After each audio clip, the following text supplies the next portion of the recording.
Merci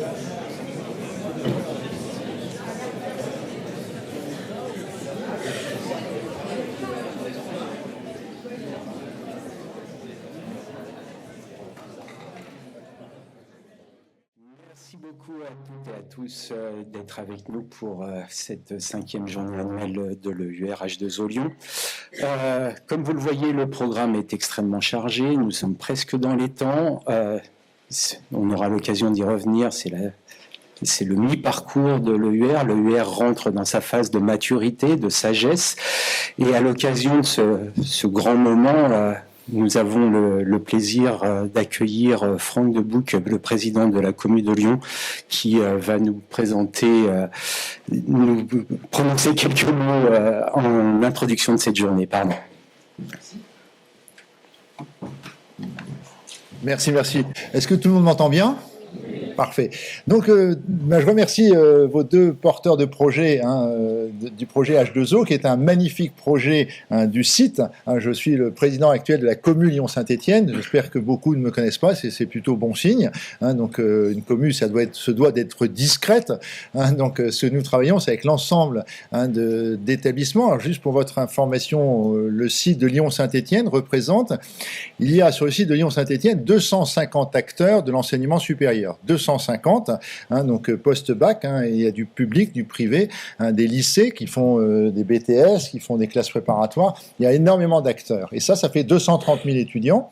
Et le site, la commu, rassemble une trentaine d'établissements, 10 membres et 20 associés. Et ces 30 établissements représentent 180 000 étudiants. Il faut dire qu'avec Lyon 1, Lyon 2, Lyon 3 et l'Université Jean-Vianney-Saint-Étienne, on a une très très grosse partie des effectifs. Et ma mission, la mission de la commu, c'est de travailler pour une meilleure coordination du site formation, recherche et transfert. À la commune, c'est l'occasion de vous en donner deux tout petits mots sur 4-5 projets. Donc le premier, c'est de changer de structure. Alors on ne change pas de structure pour se faire plaisir, c'est qu'on avait une structure avec une grande difficulté de mise en œuvre avec des statuts mal foutus. Donc si un jour, on a eu 52 recours contre nos décisions, donc ça faisait beaucoup, dont la moitié était gagnée. Donc là on a fait des statuts extrêmement simples qui devraient éviter d'avoir des recours. Donc c'est important d'avoir un système simple. Mais ça, c'est pas un projet. Ça va être mis en place au plus tard, le 18 juin, il y aura le point final de la nouvelle organisation. Ensuite, 5 projets, dont le dernier est le plus important.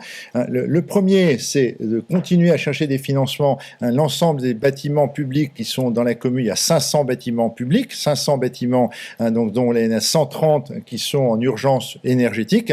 Et donc, je cherche 460 millions d'euros. Donc, je vous passerai le RIB à la fin de la réunion. Donc, le deuxième projet qui est important, c'est le pôle universitaire d'innovation. Et j'espère que l'H2O va pouvoir y contribuer. Donc l'État souhaiterait que sur le site, nous passions de 15 startups deep tech, startups basées sur des innovations issues des laboratoires, avec des créations de startups, c'est de passer de 15 à 30. Ça, c'est un défi à 30 en 2030. C'est-à-dire qu'on a très peu de temps, donc il faut qu'on se parle beaucoup mieux que toutes les initiatives et les projets, sachant qu'il existe de nombreux dispositifs pour accompagner toutes celles et tous ceux.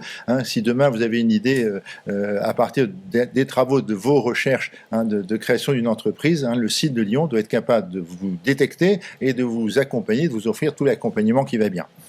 Le troisième projet, j'espère que vous n'aurez pas l'occasion de l'utiliser, nous allons créer un centre de santé mentale à l'usage de tous les étudiants sur le site de Lyon-Saint-Étienne. Donc il y a un centre de santé mentale qui devrait ouvrir, si tout va bien, en septembre 2024. Donc on est en train de faire les travaux dans un bâtiment qui nous est prêté par la ville. Et le dernier, qui est le plus important, et je vais revenir sur H2O, c'est la coordination académique du site.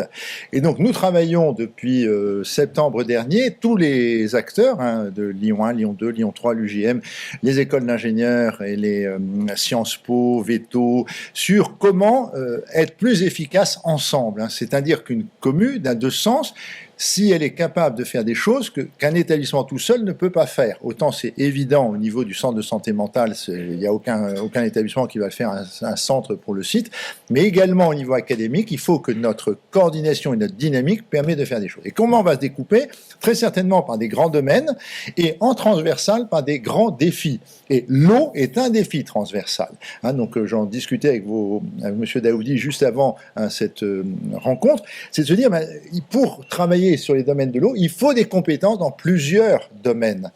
Et c'est ça la structuration scientifique, ça avance, et j'espère que c'est pour moi le projet majeur du site, c'est cette coordination qui devrait déboucher sur une structuration scientifique, et c'est fort d'un projet que s'il y a des modifications structurelles à faire au niveau du site, elles se feront, mais elles se feront à ce moment-là à partir d'une belle dynamique. Alors H2O, pour moi, c'est un magnifique projet. D'abord, c'est un sujet je vois beaucoup d'étudiants, qui interpelle et qui intéresse beaucoup d'étudiants. Et je sais l'employabilité également, parce qu'une formation, c'est bien s'il y a un emploi derrière. Je sais l'employabilité de toutes vos formations autour de l'eau. Donc ça, c'est extrêmement important. Donc aussi bien au niveau master, et puis quelques-uns poursuivront en doctorant. Et la dynamique de l'eau, il y a eu un rapport à mi-étape, c'est un projet sur 10 ans, le projet H2O, que vous avez en parlé d'abord. Alors félicitations à tous ceux qui ont contribué à la réalisation de ce projet. On est à 5 ans sur un projet de 10 ans, et le jury international donc a validé le premier parcours et vous a autorisé le projet H2O de poursuivre au cours des 5 prochaines années. Aujourd'hui, vous allez, j'imagine, à la fois vous réjouir de ce qui a été fait, mais aussi de ce que vous pourriez faire derrière. Alors, le projet H2O, c'est un projet qui est extrêmement important. C'est un projet qui doit embarquer les différentes forces. Et ce qu'on cherche à travers la structuration académique, c'est une signature du site. C'est-à-dire, Lyon, vous avez beaucoup de choses. À Lyon, on a toutes les matières. Mais il faut aussi qu'on soit capable de dire à Lyon en quelques mots, mais c'est quoi les grandes forces à Lyon? Et j'en suis convaincu que l'EUR-H2O contribue pleinement à cette signature, c'est-à-dire demain, j'espère que les meilleurs étudiants et les meilleurs enseignants du monde entier, de France aussi, surtout de France déjà, viennent à Lyon en disant les choses sur l'eau, ça se passe à Lyon. À Lyon, c'est là-bas qu'il faut aller faire des études, c'est là-bas qu'il faut aller faire sa recherche si on veut travailler sur la problématique de l'eau. Donc ça, c'est quelque chose qui va être le débat. Alors moi, pour l'image d'aujourd'hui, puis je vais vous laisser surtout travailler, c'est que, on va dire que c'est un projet sur 10 ans, on va dire sur 4 saisons. Donc vous avez fait l'automne-hiver, d'accord? Et là, aujourd'hui, premier jour du printemps, eh bien, je pense qu'il faut planter. C'est un peu le rapport qui vous dit qu'il faut des nouvelles idées, il faut produire au cours des années qui vont venir, de façon à ce que le moment de l'été, vous puissiez récolter les fruits de vos travaux. Donc mon encouragement, c'est de dire, vous avez passé la période la moins drôle, maintenant vous avez les encouragements du jury, donc n'hésitez pas à imaginer et à transformer, enfin, j'ai confiance, je ne sais pas ce que vous vouliez que je dise, mais en tout cas, je sais votre enthousiasme sur les projets et l'importance que ce projet s'insère bien dans une dynamique de site, une dynamique avec l'ensemble des écoles, universités et écoles autour d'une même problématique. Et toutes les écoles ont leur place toutes les écoles, beaucoup de disciplines ont des choses à dire sur la problématique de l'eau. Merci beaucoup et très bonne journée.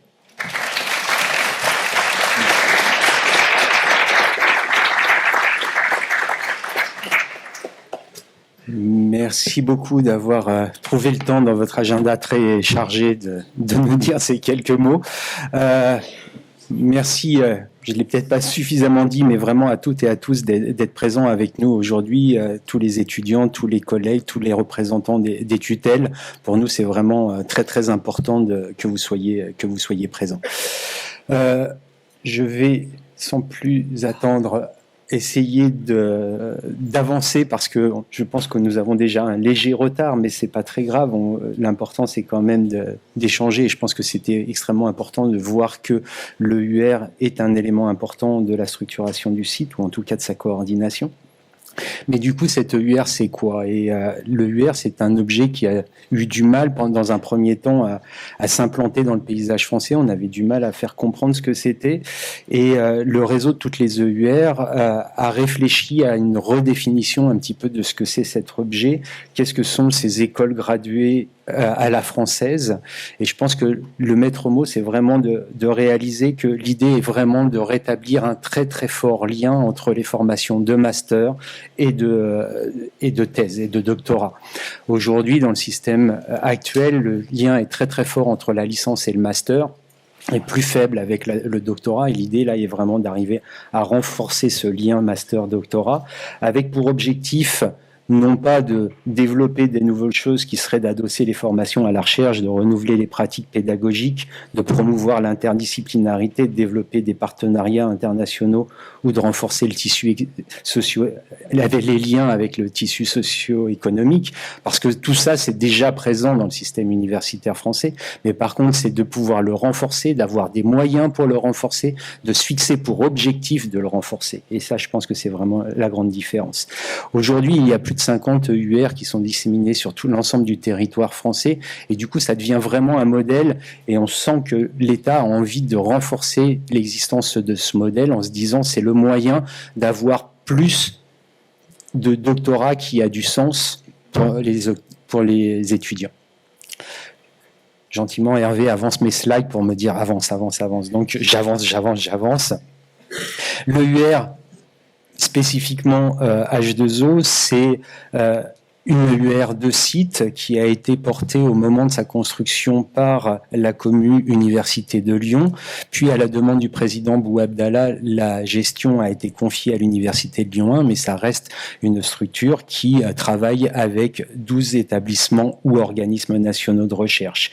Elle s'appuie sur les savoir-faire et les compétences de 13 unités de recherche et adosse ses formations au niveau de 11 mentions de master, que ce soit universitaire ou de départements d'ingénieurs, et s'adosse également pour les inscriptions formelles des doctorants à 5 écoles doctorales.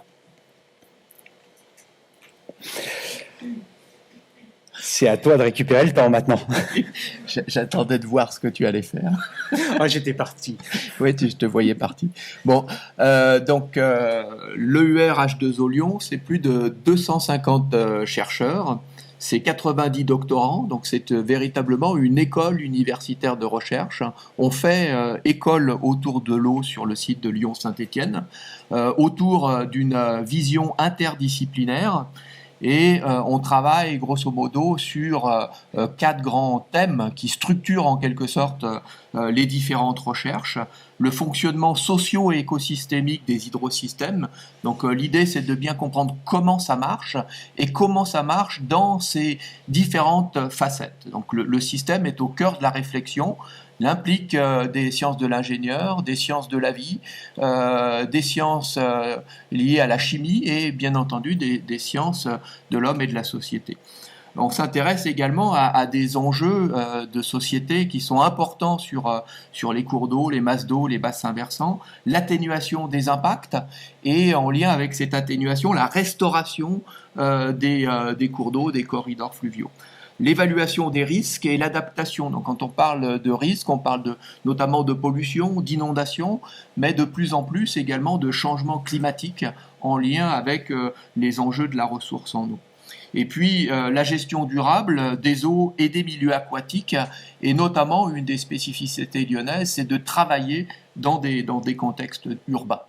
Donc tout ça, c'est abordé avec des partenaires socio-économiques, et on en a cité un certain nombre qui sont impliqués sur les projets en cours et qui nous ont soutenus dès le départ. La liste est encore plus grande que celle que vous a indiquée ici. Également dans un environnement de recherche qui est tout à fait stimulant, avec la zone atelier, avec le LabEx Simul, BioEnvis, etc. Dans l'autre sens. Je pense que celle-ci, elle est pour toi. Non, c'est que tu as été dans l'autre sens. Ah, excuse-moi. Ah, mais je t'en prie. Non, mais j'ai beaucoup reculé. Hein. Oui. Avançons. Allez. C'est toujours toi, celle-là. Ok. Alors, donc le UR H2O Lyon, c'est, comme l'a dit Franck Debouc, un financement de l'ANR sur 10 ans. Les 5 premières années qu'on vient de boucler étaient centrées sur la fondation, tout le travail de construction de cette école.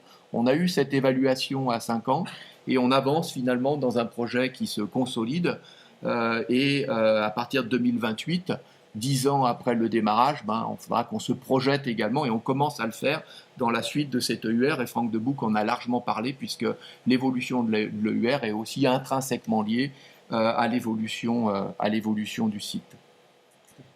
Mais je sais où est le bouton maintenant. Super. Dès le départ, Hervé voulait qu'on le fasse en vélo avec des acrobaties, mais je pense que déjà, sur nos pieds, on a du mal, donc on va rester sur cette version-là, on essaiera peut-être dans 10 ans. Donc, 5 ans, sans vouloir faire trop les anciens combattants, c'est quand même le moment de faire un petit peu des bilans, de voir un petit peu quelles ont été nos actions, nos programmes. C'est des actions qui ont eu pour objet de favoriser le lien formation-recherche, de le renforcer à travers une meilleure connexion master-doctorat, donc évidemment la quintessence de ce qu'est une école graduée, avec la création de mentoring entre masterants et doctorants pour créer un lien et démystifier finalement ce que c'est qu'une thèse, quels sont les enjeux, quels sont les intérêts. Également des formations, des ateliers, des événements qui sont conjoints où à la fois masterants et doctorants participent, et vous allez avoir une synthèse de ces différentes actions sur les 2 premiers temps à 11h30 et 11h45. Et puis aussi un accès favorisé, privilégié aux masterants, aux écoles d'été. On est en capacité d'accompagner financièrement et du coup, ça ne vient pas à la charge des laboratoires. Et je pense que c'est le moment où on va vraiment au contact de la recherche vraiment qui s'exprime dans nos laboratoires. Et puis également des modules de master innovants, des modules interdisciplinaires qui peuvent se dérouler sur le terrain. Là encore, on a des capacités pour faciliter les choses, le développement de e-learning, le soutien au stage. Et là, on vous en parlera plus explicitement à 14h15 et puis à 12h. J'ai perdu l'heure 10. Pardon. Également des actions pour favoriser l'interdisciplinarité, ça aussi c'est un des attendus des EUR, donc c'est cette interdisciplinarité, elle est favorisée au travers de soutien à des projets de recherche. Toutes nos thèses sont cofinancées. À chaque fois, dans toutes les évaluations, on cherche à voir à quel point les disciplines s'interconnectent et s'interpénètrent. On va aussi favoriser le prolongement et le cofinancement de post-doctorat, de faciliter le développement d'appels à projets qu'on appelle boosters, où on a identifié des thématiques émergentes qu'il convient d'accompagner dans leur développement. Plus que d'un soutien aux jeunes chercheurs, je pense qu'il faut plutôt dire aux nouveaux arrivants sur le site, favoriser leur insertion dans le tissu et dans l'interdisciplinarité. Cette interdisciplinarité aussi au niveau des formations, ça a été notamment la création du master IWS pour Integrated Watershed Sciences. C'est la participation, la construction, la co-construction d'écoles d'été interdisciplinaires ou de modules de master qui sont partagés entre différentes mentions. C'est aussi favoriser la dissémination scientifique à travers des webinaires, des séminaires pluridisciplinaires qui sont systématiquement traduits pour qu'ils soient bilingues et donc accessibles à tout le monde. Je te laisse utiliser la zapette. Je garde la zapette. Donc le troisième point des actions et des programmes de l'UER, c'est le volet international. Donc on a été amené à accueillir des chercheurs étrangers, 1 à 2 séjours, 5 à 10 mois par an. Ces chercheurs sont toujours à nos côtés. Certains étudiants vont aller travailler dans leur laboratoire. Il y a des actions qui sont en cours avec eux. Donc, ils nous permettent de tisser en quelque sorte un réseau international solide pour asseoir la formation. On a également des bourses de mobilité pour les masterants et les doctorants qui permettent d'aller à l'étranger dans les différents labos, soutien au master en anglais et également un module Erasmus+. On a notamment travaillé avec l'université de Stuttgart et l'université de Padoue récemment sur des cours en commun. Également des écoles d'été internationales et on participe à toute une série de collaborations internationales à travers les projets et tout à l'heure on y reviendra brièvement. Et puis le dernier engagement, en quelque sorte, c'est de tisser, de créer, de développer des liens avec le monde socio-économique.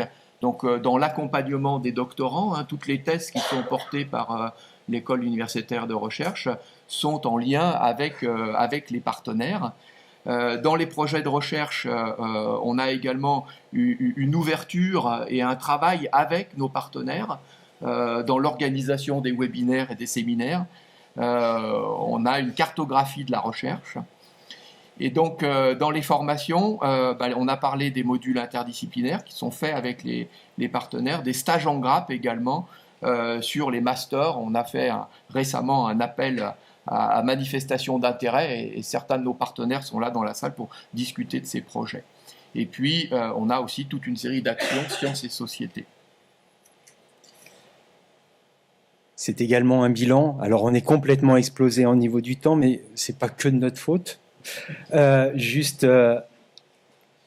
Très rapidement, 26 thèses, déjà 4 soutenues, 4 qui vont être soutenues, 26 stages de master, pardon, merci. Je te laisse gérer. 25 stages de master, je croyais qu'il fallait aller plus vite, du coup je suis plus lent, etc. Merci. 10 prolongements de postdoc, 12 ateliers qui font ce lien entre les doctorants, les postdoctorants, les masterants, 3 écoles d'été. C'est aussi 21 webinaires, 3 éditions de cette semaine de l'eau comme cette semaine qui réunissent plus de 300 inscrits pour cette année.